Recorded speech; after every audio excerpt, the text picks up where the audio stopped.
everybody. I'm Judy Lynn. And I'm Kimberly, and you're listening to Practical and Inspired Conversations for the Budding Entrepreneur. Today, we are talking about networking events and how to best position yourself at a networking event. One of the first things that you can do is to make sure that you show up 5 minutes early. And it's not just to get that cup of coffee, right, Kimberly? No. So when you show up early, you have an opportunity to really relax and then get involved in the space. So that if you imagine coming in late and other people are already relaxed and they know where they're standing, they know where they're going to put their chair, which chair they're going to sit in when the presentation begins or whatever it is. Then if you're coming in late and rushing and trying to figure that out and they're already established, it doesn't work as well for you as it would for them. So we do recommend that you get there 5 minutes early. And as far as leaving time, what do you think, Judy? I think they should stay late because that helps you connect and really be able to ask pertinent questions based off of something that they've said or something that they've told you so that you can get to know them better and find out how you could better serve them perhaps and be the one to go first, as Kimberly has explained in a different video. But Kimberly, don't you think that it's really important that they're prepared to tell who they are and what they do in a real short, concise way? Please, if everybody could learn how to do that at a networking event, it would be fantastic. I get so disappointed for people when I ask, so who are you and what do you do? And they say, where do I start? Or, man, I do a lot of things. Well, that doesn't really help the listener out with exactly how they can help you. Think of it in terms of what can you tell them quickly so that they could repeat it to another person and really have a basic idea of what you do. So if you say something that's very lengthy or wordy, they're not going to be able to follow it and pass it on. What you want to do is get quick and to the point about who you are and what you do so that they can tell somebody else about it. Right. And isn't one of your least favorite things that people say is, I do everything. I do so many things, right? Because it doesn't tell you anything about them. So when they're telling you what they do, that's when you can take that opportunity to say, like Kimberly, if she was in the tech field, well, you're in tech field, so tell me more about that. What exactly do you do? Who do you serve? Who's your favorite client? You can ask them more questions and be interested in what they do. Exactly. We recommend that you ask each person that you speak with a clarifying question about something they said. So just as Judy pointed out, if somebody says, hey, I'm in the tech industry, or I do IT, or whatever it is, you can be honest and just say, hey, tell me more about that. I don't really know as much as you probably know about that. I'd like to learn more. When people hear that they're an expert or a resource for information, it's really an opportunity for them to shine. And you're giving them this opportunity while you're meeting them and learning more about how you might be able to serve them. And don't you find that when you're speaking to people and you're listening to them, you can really read, you can really feel who knows exactly who they are and what they're doing and who's kind of floundering with that. Can't you read that from people? And so that's why we say it's really important to fine-tune your introduction to yourself, what you do and who you are, and be prepared to ask any questions in case someone asks you to clarify deeper on what you're doing in your business and who you serve. Absolutely. And I think that brings up the other point is when people are telling you about them, be really genuine in your interest in other people. And this is not something that you can fake. You need to listen to what they're having to say and then be genuine with your curiosity.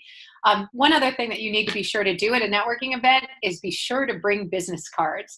A lot of people will show up at a networking event and they won't have business cards with them. It's one of the rookie mistakes that you can make, running out of business cards, but it's happened to everybody. So you definitely want to keep an extra supply in your car.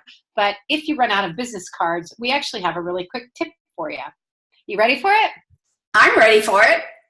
So if you have one final business card that you have and you're about to give it away, before you do, suggest that they take a picture of it, or that even better, you take a picture of it and text it to them. As soon as you're able to do that, then you have their contact information and you can follow up. Another really good way to do it is to ask them for a business card, or you can say, I just ran out. I just passed them all out. May I have your business card and I'll send you my contact information. I like the idea of texting a picture of your business card to them because that also gives you their number.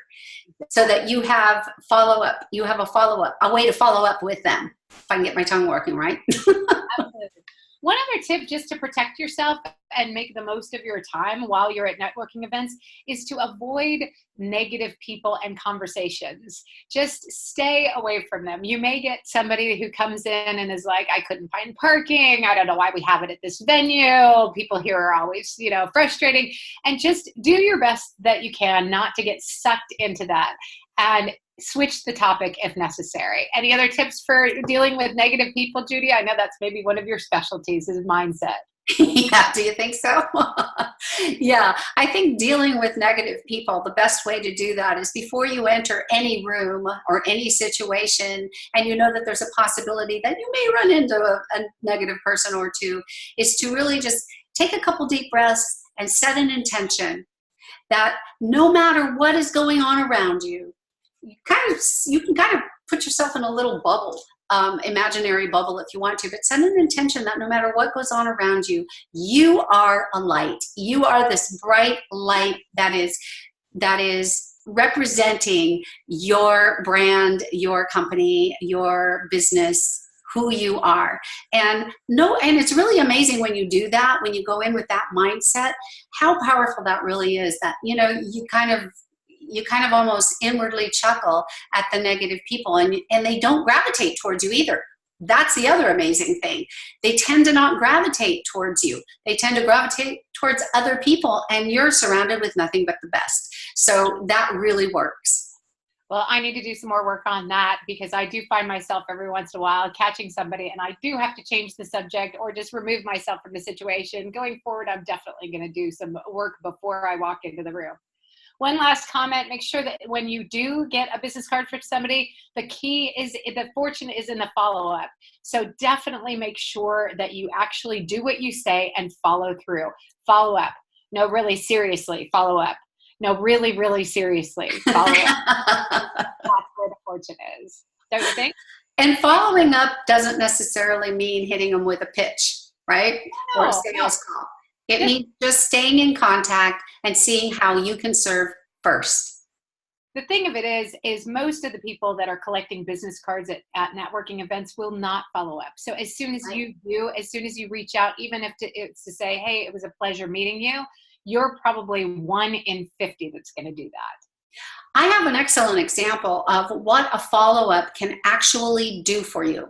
Kimberly and I met at a convention. Oh, yeah. And we followed up with each other. And we have been friends and colleagues ever since. So it can really manifest into some wonderful things. Absolutely. Well, I'm really glad that we followed up on this one, because this was an amazing friendship and, as you say, business partnership as well. It's just been a pleasure working with you, and I love putting these videos on and creating momentum for other entrepreneurs in the world. Ditto, right back at you, friend. All right. You guys, we are so happy that you have joined us today. Please don't forget to sign up to our channel. And what about that? We're also going to put a link in the comments below so that you can get a download of 20 networking tips for free. All you have to do is click on the link below and you will get all of them. It's just a one-pager on 20 quick networking tips all in one, so that you can take it with you when you go to your next networking event. Which you are going to do, right? Because it's real important to do that. All right, guys, we're going to see you in the next video. Don't forget to sign up. We'll see you then.